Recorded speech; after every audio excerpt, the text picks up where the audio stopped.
are millions. All right.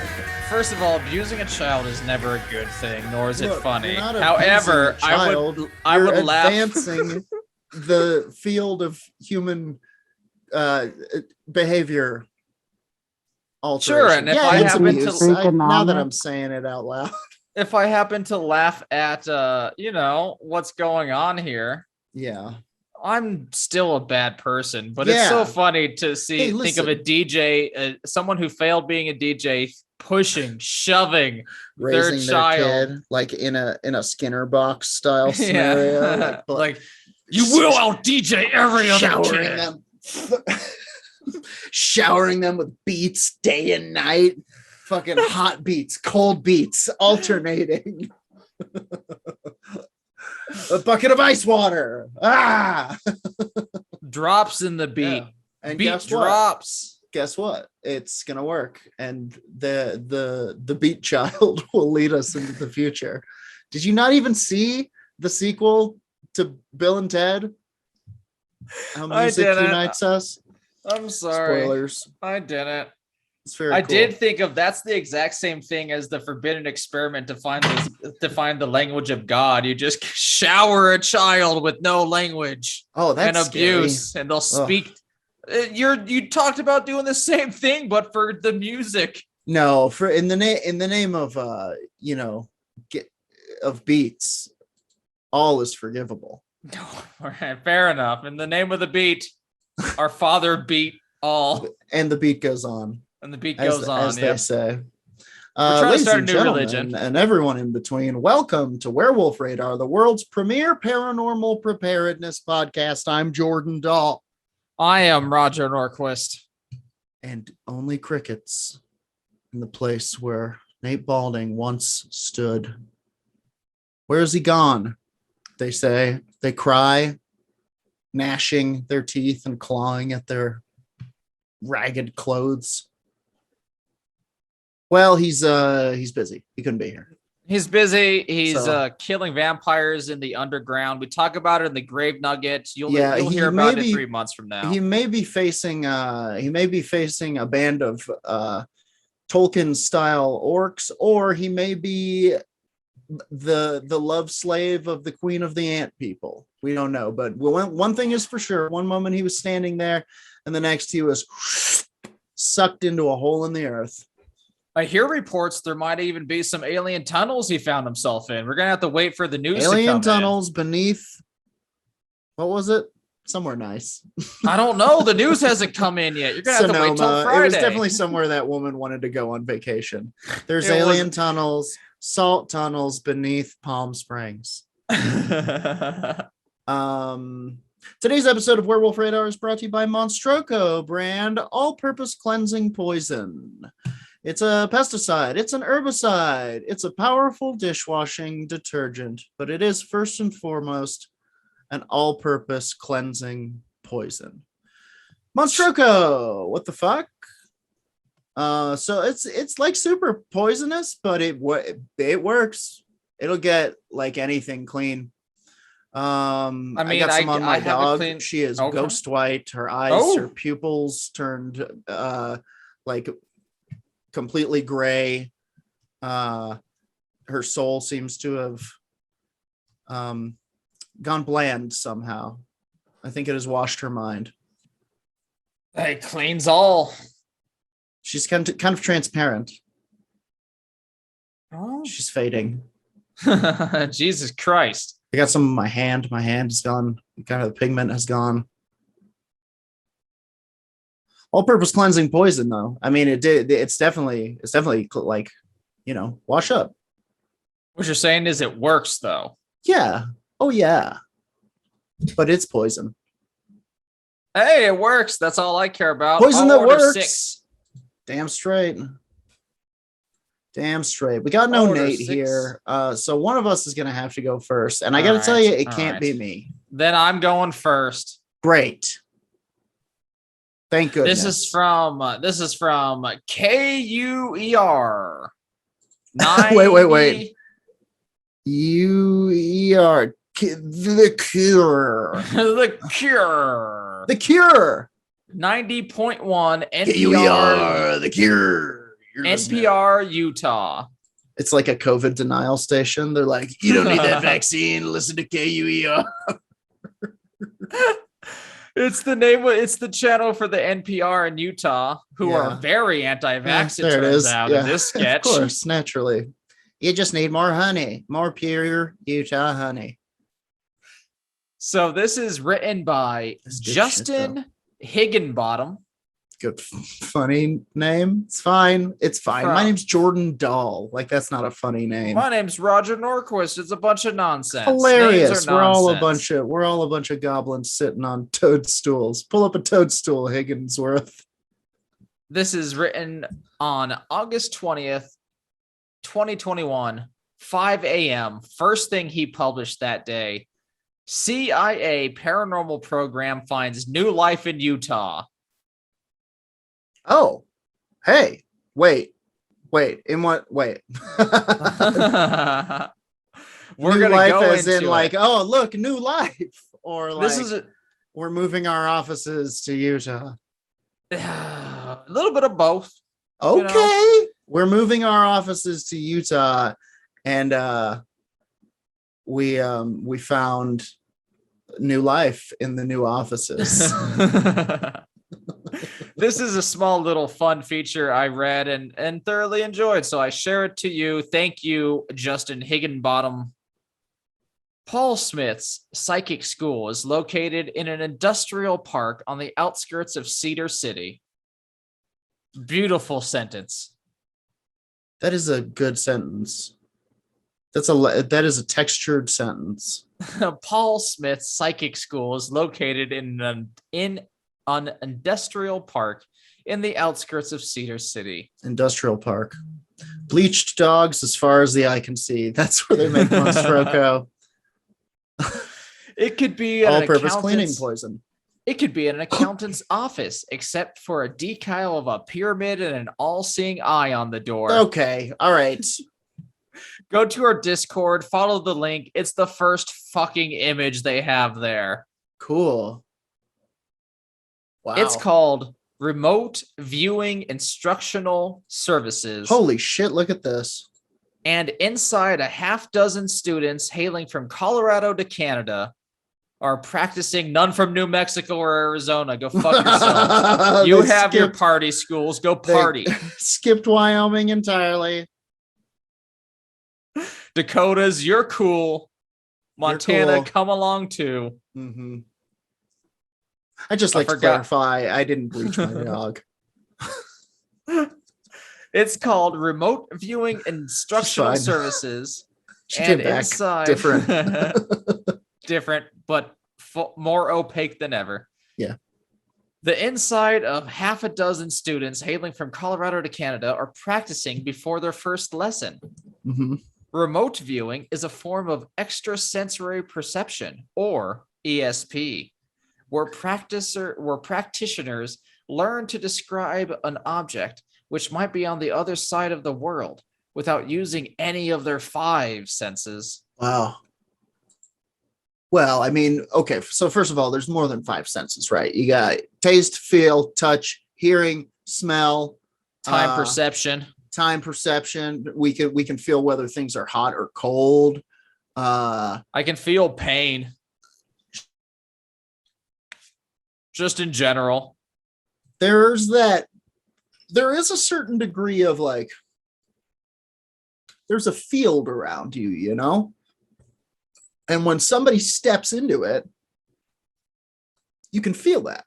And like a lot of people will describe hauntings as starting as with like, I get that feeling that someone's watching, or I got that feeling that somebody was standing right next to me or something. There's a fun experiment that you can actually do, and some people can do it to where, like, if you put like a metal pin or something like right here specifically, you can feel a weird like sensory feeling in this area that supposedly is that aura you're talking about. Did you hear about that thing where they discovered metal in the irises of birds, magnetic metal? Oh shit, they're on to me.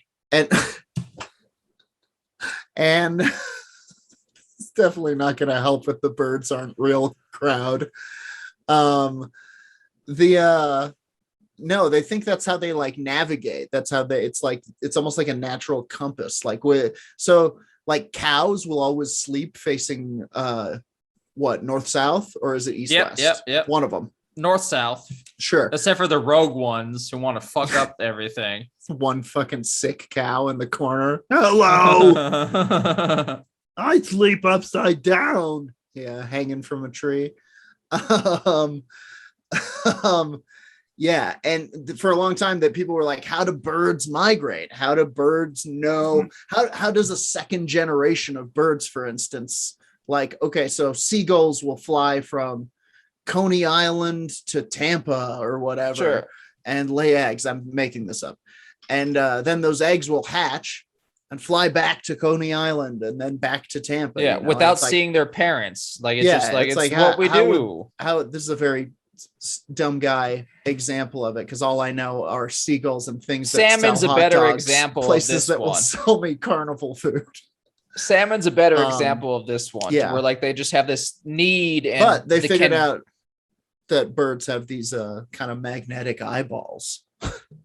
That's how the Vikings went about shit. You know, you put some metal in water, it'll tell you where north is. I thought even they had magnetic eyeballs. I mean, no, just one of us. Old Iron Eyes Vanderplug. Shout out Steve Vanderplug, who was at the show last night, and apparently his name is still in my head. He cries whenever he faces north. It's painful for him. His vibrating iron eyes turn his teeth to dust, but he's handy. But I think that's probably what it follows, though, is that, yeah, if you put a magnetic metal in water, yeah, it will, if you shave it the right way, like how the Vikings did it, those Vikings, it will point towards north, and that's how they kind of also went had to the that new crystal, world. The sun crystal. You know Yeah, but that was just for sex. I mean, I do. Anyway, you were saying. I was saying before we got onto the magnet eyes thing. Remote viewing is a form of extrasensory perception. Speaking of magnet eyes, speaking of the crawling eye.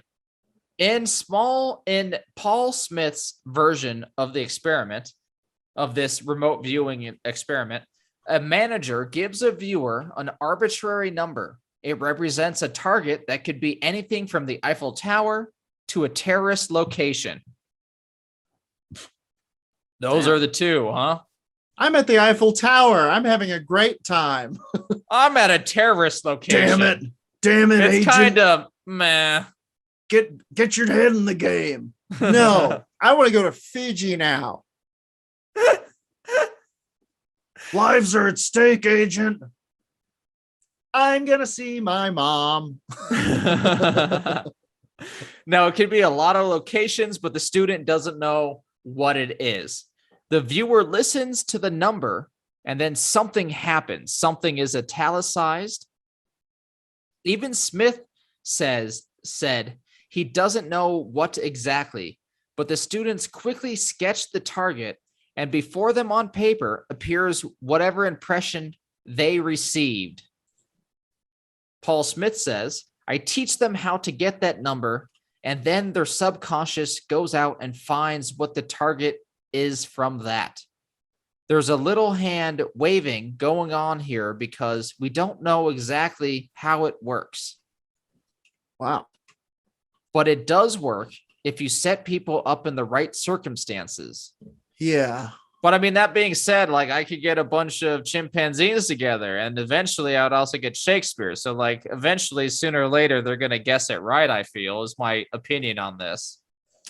You think so? I don't know. I've heard some. I don't see numbers here, so I don't know what like stats he's ready to write a paper about. I mean, he seems impressed. How many people can possibly be going to the remote viewing class? If there was one in Lakewood, I'd be there, I guess. But like, not that that's where I am, but if that's where I was, that's where. Cedar City. If we got Pingos out there, think about going to the psychic school. It would be cool to go to the psychic school. I don't know if somebody seems to know how to do something like that. I do believe in psychic phenomena. I think that the brain has capabilities beyond what we currently understand. I think people have a connection that we don't necessarily know how to use totally. Sure, but until we but I don't know if just anyone can do it. I don't know if it's like the gym. No, well, first of all, we need to get the spice Maybe to flow. I don't know. When the spice flows, our minds can then fold space. Truly. I mean, I think our minds can fold space now, but I think they do it on accident. Not without spice, man. I think the spice melange will get us there. I'm smoking spice all day, baby. Is that what you do with it? Do they eat it? What's the deal? I think they just hang out with it. I forgot what they do with it in Dune, actually. I know we can all see space and time. Next month in Dennis Villeneuve's Dune, coming to theaters, not a sponsor of this podcast. Just I think about the novel all the time. Did you see that what's his name? The dude from the Goonies who grew up, Brolin. Josh Brolin? Yeah. He said that he saw the final cut and it's a cinematic masterpiece. Josh Brolin's a fucking maniac who did the worst version of Old Boy. So I don't know if I believe Josh Brolin on a lot of things. He does seem like a type of dude who's like, you know. He said one of his hardest roles was the best Thanos. Entertainment of all. So I don't understand. The best entertainment of all is watching the sunset after a hard day's of work. That kind of seems like his vibe. Thanos, a real hard role for him, huh? Real hard role for him. Huh. As hard as Spike Lee's Old Boy. Okay, bro. I call him bro. The viewer listens to the number, would teach them. That was the quote. Okay. Smith learned the technique as a recruit in a CIA program. Okay. While I was you with the huge pulsing brain. You got brain powers? You want them? You want to see a tunnel? Want to see a tunnel? Huh? While I was in members will get it. While I was in what has become known as the STARGATE program, I was an operational remote viewer, which meant I actually did applied remote viewing projects to gain intelligence. I can't speak anymore. Did remote viewing projects to try and gain intelligence information from potential foreign threats. Somebody's interrupting. Those included your speech Soviet patterns. Union. Oh, someone knows too much. They know we're onto them. It's a government psyop. Someone's staring at a goat right now that looks like you a little bit. It's certainly not the goldfish I almost choked on. Oh God, that's what happened to the goldfish, Roger. Whoa. Those threats. Shout out Phil Corridor, also eating goldfish in the Dark Council hangout. Those threats included the Soviet Union, Chinese businesses, and narco traffickers. All right. Not bad. It goes on a little bit. Not he joined bad. the army. He joined the army as an Arabic linguist. Except for that one fucking guy. I'm at the Eiffel Tower. I'm still here. I refuse Paris. To leave. Paris is life now. I'm watching the new Batman. It is supposedly confirmed that he was part of the army, like I said, as an Arabic linguist. He was recruited into the STARGATE program, which lasted from 1978 to 1995. Interesting. I mean, see, like that's the thing is like they did this shit. Like the government, the men stared at goats. That is what Jordan is referring to. That movie / book. Yeah. He was part of that program or an offshoot of that program. Yeah. It was the government was definitely trying to train people to stop a man's heart with their mind, to remote view, to automatic writing, to stuff like techno interference. They were trying to see what brains could do. Some say they found out. Yeah, some say they found out, I suppose. But yeah, some say they didn't. The last part of my segment for this week, which I will call Remote Viewing. Okay. Damn it, we need Nate. We need him. Applying paranormal science. People have recently been using remote viewing for things like financial investments. There's even an app called Remote Viewing Tournament that crowdsources psychic talent to play the market. Dang. On-call viewers are hired for everything from business research to archaeologic. I can't speak anymore. It's okay. Archaeological explorations. Triple word score. What would you do? Yes. What would you do if I was doing this? Yeah, if you were remote viewing, if let's imagine that Roger finishes the podcast, slips out of his human flesh suit, and goes into the viewing pod to view through the viewing crystals. What's the first thing you want to see? It sounds maybe hacky because it's been done before. But maybe Venus. Edgar Casey went there. Cool. Said it was wonderful. Said it had acid rain boiling down from the sky. Edgar, get out of there.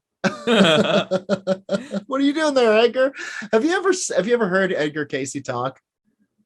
There's tapes of it. Describe it for the people. Listen to the tapes. Different. It's different. He sounds like this. He sounds like he's kind of a southern man, and I'm on Venus, and the acid rains boil down upon my skin. He sounds kind of like a preacher almost. It is not what you would expect. But my man was prognosticating. A lot of the stuff he thought of happened, sort of. If you squint. Also, his books are like weirdly engaging. I've picked up some Edgar Casey here and there, and it's like, okay, Roger, you know how we were talking about the idea of a spiritual ecosystem being there's like predators and prey, and there's these kind of energy creatures, right? He kind of gets into that type of thing. He's like, there's an ecosystem of entities and stuff like that. All right, that just gave him more credence than I've ever wanted to give Edgar Casey. That's the weird thing about it, is Edgar Casey is interesting. Check it out.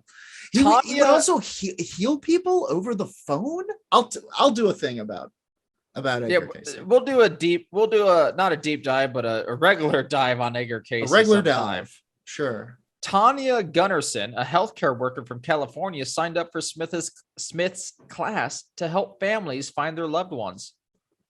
See, she says a good thing. My first thought when I was like, what would I do? Yep. Lotto numbers. Yeah, we were both selfish. I wanted to see something for myself, and you're like, lotto. I would be in the 7-Eleven, having a remote viewing seizure, and my third eye blinking on my forehead like a fucking like a boss enemy that's about to die. And then I would wake up and go 9, 14, 12, 22, 37, 89. And those would be the winning numbers. And the kid at the taco bar, I assume taco bars are at 7-Elevens now. The kid at the taco bar. I don't know what you're talking about, sir. And yeah, I'd have to buy them because they pull the numbers. I guess they pull the numbers after, huh?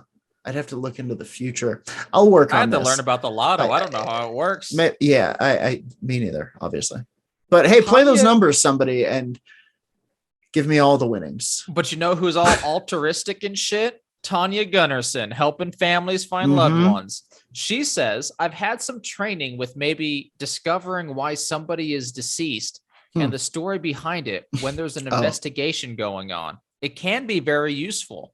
All right, well, this got less heartwarming. She's trying to confuse investigators. I'm just trying to throw them off. Tanya, she's a mass murderer. Yeah, the spirits are telling me they're not at my place. Joffrey Purot from Canada. Bureau? Yep. Sorry. Pura traveled to Smith's classroom from Canada. They say, it shows me our potential as human beings, beyond our physical self and beyond our physical surroundings. You can help people. You can better yourself. And anything that illustrates and illuminates our human potential is something that really strikes a chord with me. Damn. Joffrey is trying to become a cult leader. Geoffrey Puyol. Keep your eye. Cult watch. Cult watch. Joseph Baker is a sociologist at East Tennessee State University, where he studies religions, politics, and paranormal subcultures. Mm-hmm. Man, the academic world is a hellhole when you got to be the professor of those three very separate topics. Plus, he could have done the first one as philosophy and had 3 Ps. Coward. Alliteration coward. Mm-hmm. He said our scientific era can leave a void for some, which explains students' attraction to remote viewing. He says science is useful, but the idea that it's going to take over these things that have previously been province of religion or the paranormal, it can't fully go all the way there, said Baker. He said mainstream science can't always explain bizarre experiences, and the more science try, the more some push back. Yeah, I agree. I agree with this. There are things in science that we can't even explain. You know, the quantum computing, how something can be both 1 and 0 at the same time. Like, okay, well, that one explicitly can't be explained through quantum mechanics. Yes, but it is the type of thing where it's shifting, but it's like Schrodinger's cat, you know.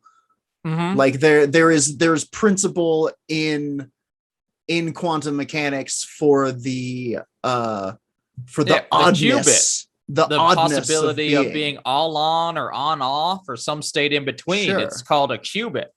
Right, exactly. So much so that they have a name for it. But shit's and now weird. We're putting it into computers. I do believe that there. I saw that. That's incredible. I do believe that there will come a point where, you know, science and spiritualism are kind of running along the same line. Transcendence, like, if you will, starring Johnny Depp. Sure. And it's, you know, maybe we can use one to unlock the secrets of the other, because who knows what humans are capable of. That's fair. X-Men style eye blasts, Roger. Maybe you could have bone wings like in real life. Oh, just like my D&D character, like the bad Dr. Joe Jack. Just like the bad Dr. Joe Jack. You could sprout horrible bony wings that give you flight, but you have to eat bones every day or you die. Can my eyes melt before me, but I still see all? Look, all kinds of things are possible with humanism and transhumanism. Let's end with a line from Paul Smith. And the what would that be? Instructor, the principal, the dean? I think he's called a mind lord. The mind lord of the mind lord of the eye college. The mind lord of Remote Viewing Instructional Services thinks a major lure for his students is self-actualization, the possibility that humans aren't just meat machines. Listen, I'm going to mind school, the school of minds, if you will. Also, shout out to Carrion Soldier, dog on screen. Dog on screen. Dog on screen. That's the end of my segment called Meat Machine. Escape from Meat Machine Mountain. Escape from Meat Machine Mountain is a great one. We don't need Nate. We need Nate. Stay down there in the underground. We don't even care. If you're in love, Nate, follow love. Welcome.